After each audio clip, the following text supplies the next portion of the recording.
prix ont augmenté de 4,7% en 1985. Objectif du gouvernement est donc atteint.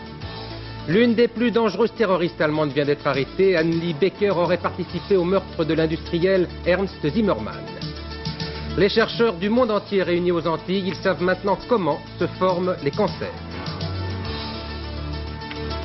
Mesdames, Messieurs, bonsoir. Un coup de printemps sur les prix. Le dernier indice, celui qui boucle l'année 1985, vient d'être rendu public. C'est un chiffre provisoire pour le mois de décembre, plus 0,1%. De quoi faire sourire les hommes qui nous gouvernent, puisque du même coup, le pari des 5% est tenu. Il est même amélioré. En 1985, la hausse des prix n'aura pas dépassé 4,7%. C'est un record. Alors avant de commenter ce chiffre avec Philippe Sassier, voici les détails de ce résultat avec Patrick Boitet. L'indice des prix a peut-être joué les trublions au début 85, mais Pierre Bérégovoy a quand même gagné son pari avec 0,1 en décembre. L'inflation en rythme annuel est passée l'année dernière de 6,7 à 4,7%, le meilleur résultat enregistré depuis 17 ans. Différents facteurs expliquent ce chiffre. D'abord, la baisse du dollar.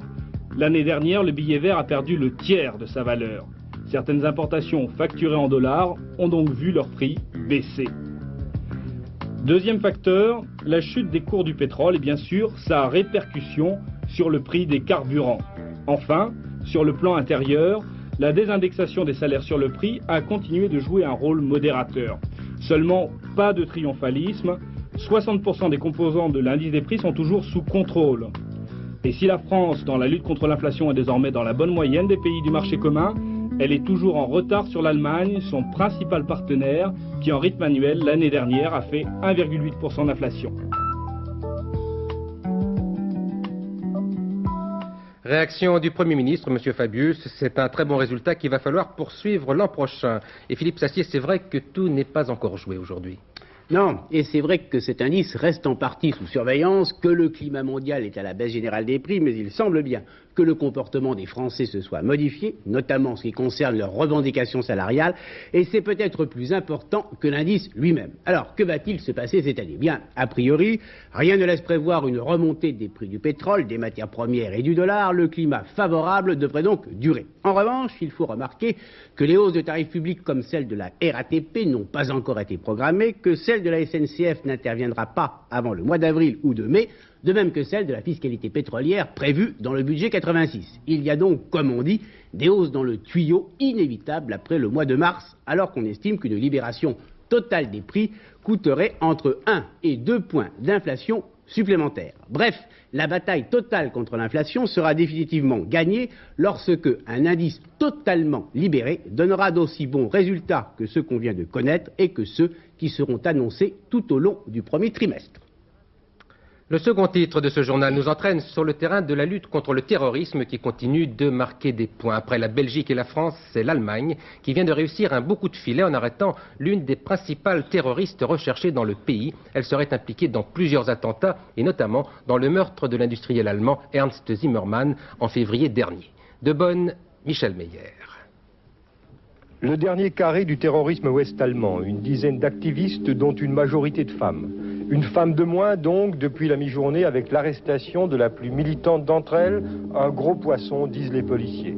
Annelies Becker, 31 ans, dure, du noyau dur, et déjà une ancienne de la RAF ou fraction armée rouge, 150 000 francs étaient offerts pour sa capture. Elle est la sœur d'une terroriste de la première génération, déjà condamnée à la prison à vie. On soupçonne Annelies Becker d'avoir participé aux attentats du regain terroriste de 84-85. Une longue liste. Oberammergau, décembre 84, voiture piégée dans une base américaine.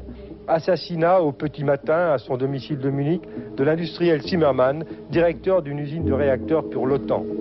Becker, terroriste d'un mouvement aux abois depuis plusieurs années, avait recherché une sorte de communauté de la terreur avec des groupuscules de même inspiration en France et en Belgique. À l'actif de cette internationale terroriste, plusieurs sabotages d'oléoducs de l'OTAN et surtout l'assassinat à Paris du général Audran. Sans rapport direct, mais il est toujours question de terrorisme, c'est le branle-bas de combat dans les aéroports européens. On est encore sous le choc du double attentat de Rome et de Vienne, et voilà que de nouvelles informations, puisées de sources différentes, font maintenant craindre un retour des commandos, d'où ces mesures de sécurité exceptionnelles.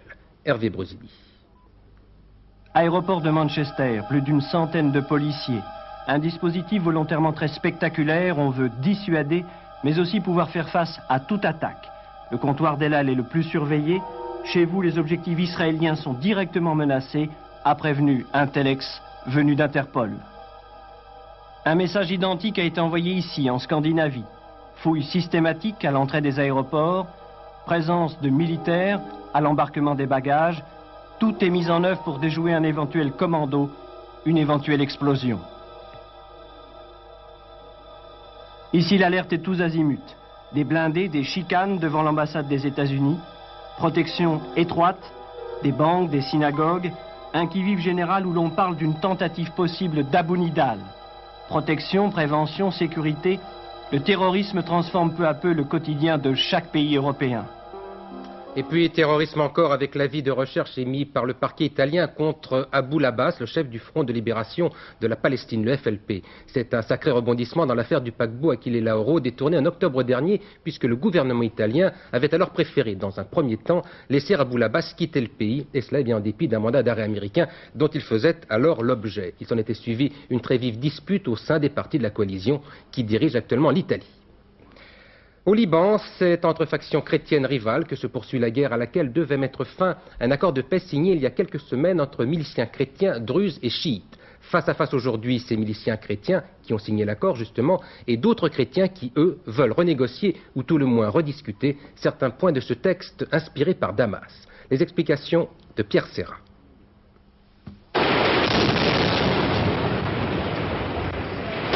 Depuis ce matin, les chrétiens se battent entre eux, dans la banlieue nord de Beyrouth. De véritables combats de rue font rage entre les forces libanaises chrétiennes, divisées en deux parties, fratricides. 4 à 5 000 combattants sont engagés dans la bataille. D'un côté, ceux qui soutiennent et qui veulent imposer l'accord de paix qu'ils ont signé il y a une quinzaine de jours à Damas avec les milices druzes et chiites musulmanes. En face, les légalistes, qui refusent un accord dans lequel ils voient la fin de la prédominance politique maronite chrétienne dans le pays. Les combats se déroulent dans la région du Matan, traditionnellement fidèle à la famille du président Amin Jmaïel. Le président libanais s'est rendu à Damas pour faire valoir ses arguments. Il est lui-même hostile à cet accord. Il craint d'y perdre le peu de pouvoir qui lui reste. Mais on ne voit pas comment il pourrait obtenir du président syrien Hafez el-Assad, dont il dépend complètement, les changements qu'il espère. On sait qu'ils sont là, on en a beaucoup parlé, on en a beaucoup cherché, on en a même parfois trouvé, mais on n'en avait jamais vu d'aussi gros ni d'aussi près. Regardez ce sous-marin soviétique, c'est un sous-marin nucléaire de plus de 6000 tonnes. Il est en difficulté dans l'est de la mer de Chine, où d'autres bâtiments soviétiques sont venus lui porter secours. C'est un véritable monstre qui appartient à ce que l'on appelle la famille des échos, comme un écho. Une belle bête bien impressionnante, mais qui est quand même tombée en panne de réacteur. La politique maintenant avec les grandes manœuvres au sein des états-majors français. Après un week-end consacré aux petites phrases, voici maintenant le temps du mouvement avec deux informations qui vont en sens contraire. L'unité d'abord dans l'opposition avec la décision du mouvement UNIR de retirer ses listes au profit du RPR. Jean-Maxime Lévesque veut de la sorte œuvrer, dit-il, pour l'union. L'unité, mais aussi la dispersion, et cela se passe cette fois dans la région parisienne, où une liste soutenue par Raymond Barre s'apprête à s'opposer à une autre liste d'opposition, pourtant, elle aussi qualifiée de barriste. Comprenne qui pourra, c'est ce qu'a essayé de faire Pascal Guimier. Ici, la dissidence s'affiche sans vergogne. 3 listes d'opposition dans les Yvelines, rien de moins. La dernière en date sera conduite par Christine Boutin, ex-giscardienne. Une liste parrainée par Raymond Barre. Transfuge de l'UDF, qui ne lui offrait pas la place qu'elle pense mériter, Madame Boutin joue maintenant l'indignation. Il y a eu un coup de téléphone vendredi dernier au cabinet de Raymond Barre pour me proposer non pas la 4e place mais la 3e place. Je pense que vraiment, vendredi, proposer comme un ultimatum cette place était vraiment déraisonnable et inconvenante. Je ne suis pas une femme à accepter les compensations. L'UDF local s'interroge, dénonce les ambitions de Christine Boutin, écrit tout bonnement la trahison. L'affaire est d'autant plus piquante que la liste UDF elle-même fait la part belle à des barristes puritains. Difficile de s'y retrouver. Dans le programme que nous avons, Rien ne nous sépare des idées de Raymond Barre, idées qui sont très largement représentées sur ma liste. Donc vous auriez pu vous-même conduire une liste barriste? Mais j'estime que la liste que je conduis peut avoir cette qualification. Récapitulons. D'un côté, une liste soutenue par Raymond Barre, mais qui n'aime pas le mot bariste. De l'autre, une liste UDF qui, elle, se dit bariste. Une affaire de famille qui pourrait faire le jeu des socialistes, avec à leur tête Michel Rocard. Mais vous l'avez compris, la campagne électorale est partie pour de bon. Les murs des grandes villes s'en étaient d'ailleurs aperçus avec la floraison d'affiches de la deuxième vague de cette campagne. Des affiches qui sont, vous allez le voir, plus grinçantes que vraiment politiques. Le reportage d'Olivier Lerner et de Marcel Martin. Dis-moi, je vais à droite, pourquoi toutes ces grandes dents? À gauche, le message est clair, si la droite repasse, c'est pour mieux te manger, mon enfant. Le petit chaperon rose crie au loup, et après son appel au secours, le PS continue d'harceler son adversaire. Peut-être que quand on n'a plus rien à dire, on commence à être très agressif, il ne reste plus que l'agressivité. Et ce qui est grave, c'est qu'il n'y a pas de message. Il n'y a rien du tout, on dit simplement vilaine droite ou... Et c'est la même chose dans l'autre sens en fait, lorsque vous regardez les affiches du RPR, il n'y a pas de message non plus, c'est plus que de la forme publicitaire, il n'y a plus rien, il n'y a plus de contenu, il n'y a plus rien. À droite, le saut créatif du RPR n'est guère plus percutant, l'accroche est sans génie, le visuel infantile, la signature discrète, décidément, c'est contagieux. Ça, vivement demain, les gens qui sourient, qui ont l'air heureux, les affiches qui sont tous là, se tenant ce bras dessus, bras dessous dans la campagne, et marchant bravement. J'aime pas tellement. Mais c'est une affiche originale d'après vous? Pour les dents, elles sont pas mal. Sur ces affiches, tant côté PS que côté RPR, on a du mal à voir la signature. Pourquoi cette discrétion? Peut-être que les hommes politiques font vraiment de la publicité, veulent faire de la belle publicité, alors ils mettent le logotype en tout petit comme font les publicitaires. Ou plus simplement, et j'espère qu'ils ont un petit peu honte de ce qu'ils font, donc ils ne s'affichent pas trop que ce sont eux qui le font. Je vois pas d'autres raisons possibles. Avec le dessin animé politique, le langage serait peut-être plus alléchant. Le colonel Trinquier avait été l'adjoint du général Massu pendant la bataille d'Alger. Il est mort samedi à Nice à l'âge de 78 ans. On l'a appris aujourd'hui. Le colonel Trinquier était le fondateur de l'Union nationale des parachutistes. Châteauroux, c'est la préfecture de l'Indre, tous les écoliers le savent, vous devrez le savoir, mais c'était aussi aujourd'hui la capitale du bouchon, puisque la ville était complètement bloquée par des manifestations d'agriculteurs. 21 barrages dans ce département pour protester entre autres contre la baisse des revenus agricoles. Maryse Manot. Aujourd'hui, Châteauroux et le département de l'Indre ont été bloqués de 8 à 16 heures par un millier d'agriculteurs. La semaine prochaine, la Somme et le Calvados suivront. Il s'agit là de manifestations tournantes décidées par la FNSEA lors de son Conseil national fin novembre. Les deux motifs officiels de mécontentement, baisse du revenu agricole et entrée de l'Espagne dans le marché commun, cachent mal les inquiétudes concernant les prix de la prochaine campagne. La Commission européenne prévoit d'ores et déjà une baisse des prix. La Bretagne, qui reçoit aujourd'hui le Premier ministre, ne s'y est pas trompée. Elle attendra le 10 février pour manifester. On sera alors en pleine négociation à Bruxelles. Bientôt un nouveau patron pour l'ENA, l'École nationale d'administration. Quand je dis patron, c'est bien patron puisque le premier réservoir français de hauts fonctionnaires sera bientôt dirigé par l'actuel président de Saint-Gobain, M. Roger Fauroux. Ce n'est pas encore officiel, mais ça devrait l'être dans les heures qui viennent. Martine Alain Regnault, vous êtes avec nous sur ce plateau maintenant parce que vous venez d'assister à un congrès très important qui se déroulait aux Antilles à l'initiative de l'Association pour la recherche sur le cancer, l'ARC. Oui. Et c'est important parce que pour la première fois, on sait ou on croit savoir précisément comment se forme un cancer. Voilà. Alors j'allais vous dire, je ne rentre pas avec des nouvelles sensationnelles ni des remèdes miracles, n'attendez pas cela, vous serez déçus, mais des idées claires sur les mécanismes du cancer proprement dit. Pendant des années, on a dit c'est peut-être viral, mais on a dit ça n'est pas contagieux. On a dit les goudrons, mais tout le monde ne meurt pas d'un cancer du poumon avec le tabac. On a dit l'hérédité, on est peut-être plus prédisposé. Eh bien, tout cela est à la fois vrai et faux. Il n'y a rien de prouvant, mais chacun de son côté a essayé d'avoir des expériences, des observations. On est entré dans l'intimité des cellules avec la biologie moléculaire. Et maintenant, eh bien, les idées s'organisent, j'allais dire, avec les pièces du puzzle. On arrive à voir quelque chose de cohérent. Eh bien, oui, il y a des virus du cancer chez l'homme. C'est un cocktail. Mais ils ne sont pas seuls en contact. plus compliqué qu'un cocktail. Il y a plusieurs facteurs, plusieurs étapes. Je vais prendre vivement une comparaison qui n'est pas cancéreuse, je précise, c'est la carie dentaire. Vous avez de l'émail, vous avez des bactéries, vous avez du sucre. Il faut les trois pour que cela marche, et pendant un certain nombre de temps. Eh bien, pour le cancer, c'est ça en rigoureusement plus complexe. Alors, des virus, oui, mais aussi des aliments, des goudrons, le tabac, l'alcool, de l'environnement, tout ceci intervient. Il faut en réalité au moins 3 étapes, on le sait maintenant, une mutation, puis une transformation en cellules cancéreuses, puis une progression, l'invasion véritablement du cancer. Eh bien, tout ceci se fait dans une politique de petits pas. Je voudrais vous donner 2 exemples de virus, par exemple. Celui de la mononucléose infectieuse. Chez nous, bon, il fait des dégâts que je qualifierais de bénins. Eh bien, en Afrique, parce qu'il y a en plus une moisissure dans les aliments, il peut donner un cancer du foie. Il y aura donc une sorte de géographie du cancer. Oui. En Chine, et le bocal de la Chine s'ouvre aux observations, eh bien, on constate que le même virus de la mononucléose qui donne le cancer en Afrique du foie donne des cancers du nasopharynx là-bas. Ce qui change, ce sont les autres facteurs. Alors, même chose pour l'hépatite. Martine, alors on sait à peu près maintenant, semble-t-il, comment se forme un cancer, est-ce qu'on peut le traiter, est-ce qu'on va pouvoir mieux le traiter? Alors, on va pouvoir mieux le traiter. Qui dit comprendre, dit pouvoir intervenir à plusieurs étapes. Alors pour l'instant, il faut comprendre les étapes, il faut comprendre les facteurs, voir comment tout ceci s'organise, et on est tout prêt.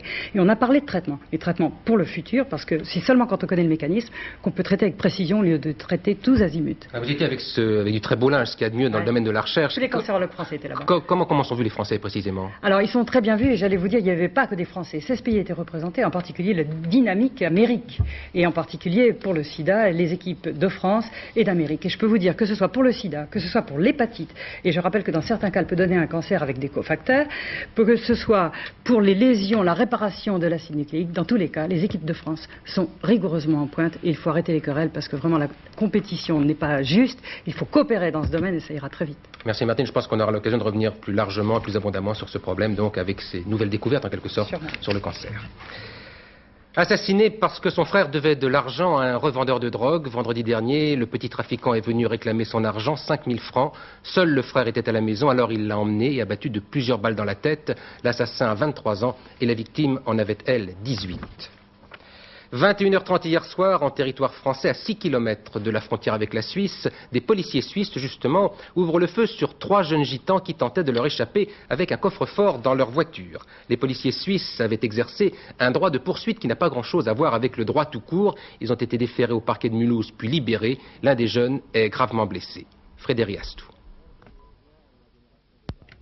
20h hier soir, dans l'agglomération de Bâle, 3 policiers en patrouille à bord de leur véhicule remarquent un coffre-fort dans le coffre entrouvert d'une grosse voiture immatriculée aux Pays-Bas. À son bord, 5 adolescents âgés de 11 et 16 ans qui se dirigent en France vers Colmar après avoir commis un cambriolage près de Zurich. Au cours de la poursuite qui s'engage aussitôt entre les 2 voitures, les 5 jeunes gens prennent la direction de la frontière. Ils la franchissent à Flux, un poste non gardé, puis remontent vers le nord, toujours suivi par les 3 policiers suisses, bien que ceux-ci n'aient pas le droit d'opérer en territoire français. Quelques kilomètres plus loin, en traversant le village d'Agenthal, la Mercedes des 5 fuyards manque un virage et part en tête à queue. C'est à ce moment-là que les policiers ouvrent le feu sur le véhicule, blessant 3 des 5 adolescents. Interrogés par les gendarmes français, les 2 autres fuyards ont reconnu avoir volé le coffre-fort à un habitant de Zurich. Ils sont actuellement toujours placés en garde à vue. Quant aux 3 policiers suisses, interrogés toute la nuit par les gendarmes français et le parquet de Mulhouse, ils ont été reconduits ce matin à la frontière. Mais ils devront se représenter demain matin aux enquêteurs français. Le procès de Roger Nobel-Peace doit connaître 2 temps forts cette semaine. Mercredi, la cour d'assises se rendra sur les lieux de l'agression qui lui est reprochée. Et aujourd'hui, les jurés entendaient les policiers qui avaient alors mené l'enquête et dont le témoignage avait accablé Nobel-Peace dans la phase d'instruction. Le compte-rendu de Bruno Ledreff. Nobel-Peace est-il dans cette affaire victime d'une machination policière? C'est la question à laquelle ses avocats ont tenté aujourd'hui d'intéresser la cour d'assises d'Évry. Profitant du témoignage de ces hommes, les policiers de l'anti-gang qui ont interpellé Nobel-Peace, maîtres Thierry Lévy et Henri Leclerc, ont insisté sur l'arrestation mouvementée de leur client. Plusieurs coups de feu ont en effet été tirés sur lui alors qu'il n'était pas armé. De plus, a fait remarquer la défense, on a donné à la presse de fausses informations. On a en effet d'abord affirmé que se trouvaient dans la voiture de Nobel-Peace des documents l'accusant du hold-up de Massy, ce qui ensuite s'est avéré faux.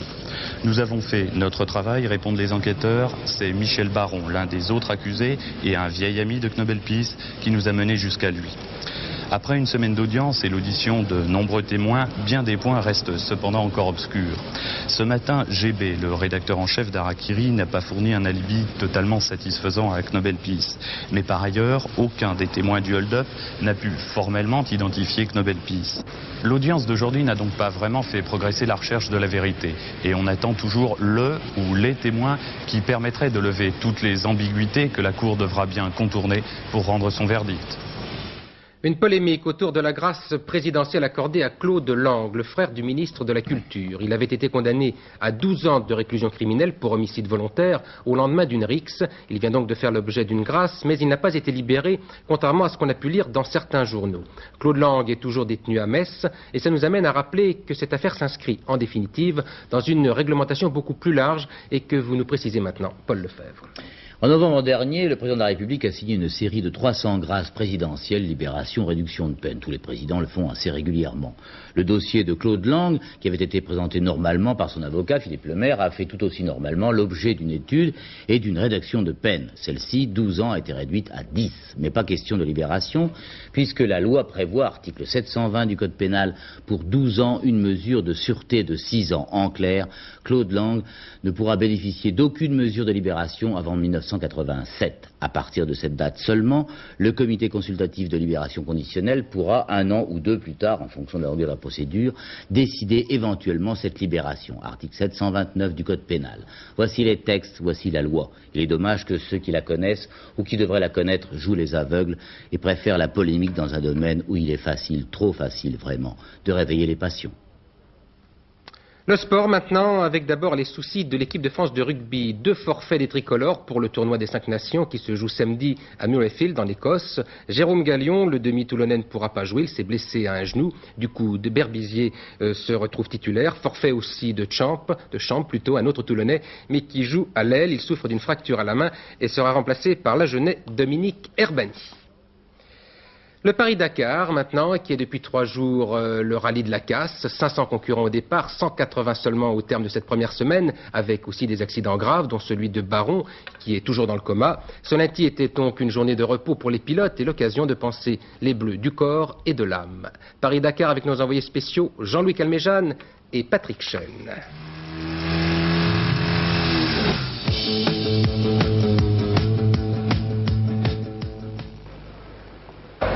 Un mirage dans le désert, c'est de l'eau bien sûr. Elle manquait jusqu'à présent, elle coule partout à Niamey, dans les piscines des hôtels de luxe, dans le Niger, tout proche. Avalanche de confort, de bien-être aussi, le Paris-Dakar ne se ressemble plus. Tout à l'heure, cette nuit, plus dur sera le retour à la piste. Retour qu'il a fallu préparer. Et là encore, on roule en première ou en deuxième classe. Le must, c'est de s'installer bien sûr chez son concessionnaire local, atelier, pièces et main-d'œuvre à disposition. Là, on peut réaliser des prouesses techniques et repartir sur une machine entièrement révisée. Ce n'est pas le jour de repos pour tout le monde. On peut avoir une idée de ce qui a été fait depuis ce matin sur la voiture de Ragnotti par exemple? Alors d'abord on a démonté tous les éléments de suspension, changé tous les cylindres blocs qui avaient beaucoup souffert, toute la visserie, et on a vérifié les serrages de culasse, moteur, on a démonté parce qu'il avait un petit problème de chauffe. Donc on a changé le joint de culasse et on a remonté une nouvelle culasse. On a vérifié les freins, les roulements. Si je demande de faire ça à mon garagiste à Paris, il va me prendre la voiture combien de temps? Une semaine. Mon garage à Niamey, c'est celui-ci, le garage Tôle Afrique. Moins performant peut-être, mais plus couleur locale. On y a retrouvé, aux surprises, un concurrent du rallye, un de ceux qui voyagent, bien sûr, en deuxième classe. C'est quand même inattendu de vous trouver ici. Là. Les autres sont chez les concessionnaires, les grands concessionnaires, et vous êtes dans un petit garage palmier, comme on appelle ça. Qu'est-ce que vous faites ici? Alors, comme nous sommes des amateurs, de véritables amateurs, c'est pour ça qu'on est là. Parce que les grands concessionnaires, ils donnent priorité aux grandes écuries. Et puis, mais comme on fait le travail nous-mêmes, on est mieux là. À chacun son regard sur le Paris-Dakar. La société Antenne 2, consciente que certaines images de ce reportage comportent un aspect de publicité en faveur du tabac interdit par la loi, affirme n'avoir été guidée que par le seul souci de donner d'un événement d'actualité une information directe et spontanée. Exécution d'un arrêt de la Cour d'appel de Paris du 10 janvier 1986. La météo maintenant avec Laurent Boussier qui est presque à faune. Et oui, c'est le vent parce que ça va souffler demain. Coup de vent en mer, tempête en Manche, Mistral et Tramontane, en Méditerranée, tout ça, ça décoiffe. Et en plus, eh bien, il y aura des nuages. Regardez la carte. Regardez la photo satellite avec une magnifique dépression là au nord de l'Écosse, au nord de l'Irlande. Et puis cette très belle perturbation qui demain va donner un temps très nuageux sur la France, poussé par des vents d'ouest-nord-ouest. Très très fort. Regardez la carte du temps prévu pour demain. Des nuages, je vous le disais, sur toute la moitié nord du pays. Un avis de coup de vent passé par la météo nationale, des vents d'ouest-nord-ouest. Et puis un temps variable avec quelques très rares éclaircies. Beaucoup de pluie, beaucoup de nuages. Seul l'extrême sud du pays, et en particulier la Méditerranée, connaîtra un temps beaucoup plus agréable, ensoleillé. Mais là aussi, il y aura du vent de la Tramontane assez forte qui atteindra 60, 70, peut-être même 80 km/h. Et puis le Mistral qui, lui, atteindra 60, 70 km/h. Je vous rappelle que les risques d'avalanche demeure très important, surtout dans les Alpes. Côté température, c'est la douceur qui continue malgré le vent. 9-10 degrés sur la moitié nord, 10 degrés à Paris, et puis un petit 12 quand même à Brest, et de 8 mais jusqu'à 15 degrés sur la moitié sud, 15 degrés toujours en Corse, à Bastia. Décidément en Corse, il fait très doux. Côté agenda, eh bien demain c'est mardi. Le voilà qui arrive. Demain, c'est mardi, s'il arrive, s'il veut bien. Mardi 14 janvier, le soleil se lève à 8h41, se couche à 17h18, 2 minutes de soleil en plus. Et bonne fête à toutes les Nina. Voilà, je vous rappelle le principal titre de ce journal. L'indice provisoire des prix pour le mois de décembre est de 0,1%.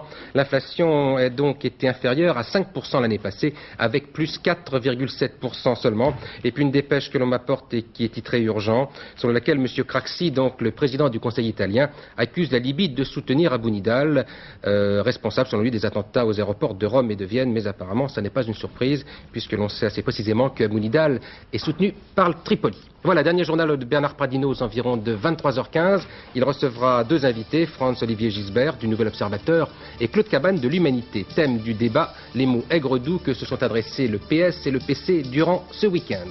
Demain, votre premier rendez-vous avec l'information est à 6h45 avec Télématin, puis 12h45 antenne du midi. Bonsoir, à demain 20h.